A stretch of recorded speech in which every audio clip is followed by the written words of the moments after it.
The child tax credit expansion will expire tomorrow and doesn't look like it's going to be renewed or expanded because of the stalling Build Back Better plan on the agenda.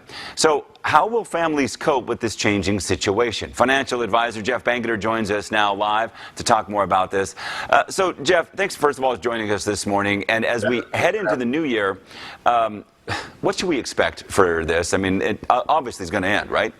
Yeah, and they keep tying it with the whole Build Back Better. I think if they just separated it, maybe with some other smaller items, because it was $2,000 a year pre-2021, yes, and they moved up to where it was between $3,000 and $3,600, depending on the kid's age. And I think that made a big difference. But even bigger difference was the fact that, instead of waiting till the end of the year to file your tax return, you could actually get that monthly cash flow. And for lower income people, I think it really made a big difference. Now that's going to go away starting next month. And that means in order to get whatever tax break we will get, we'll have to wait not only the rest of this year, but all the way until whenever we get our taxes back for next year. So, I mean, it's a long wait.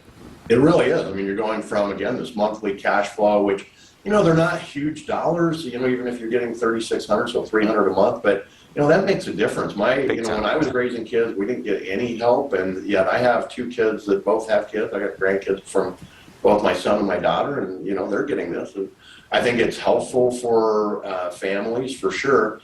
I had mentioned before we went on, it's kind of funny, this thing goes up to people even making above $400,000 a year. I think they should fix that. Right, exactly. For people making moderate incomes or lower incomes, it's essential. Yeah, exactly. Especially the lower income people really need this the most. So how can we plan around this? I mean, obviously, we're going to have to be better with budgeting. Yeah, because it's going away. You got to be prepared. So the first thing is to make a budget and stick to it, right? And it's really the incidental things that we don't think of, right? If you're going to Starbucks or wherever, getting a cup of coffee every day at $4 or $5 a cup of coffee, that adds up to a lot of money over, by the end of the month. So you really need to think about that. And one of the other things I think people should really think about is right now is probably the best time ever to upgrade your job. So either go to your boss and ask for a raise, or let them know you may not be sticking around, or go find a better job right now. That's right. So increase your income to try and help consider for some of that.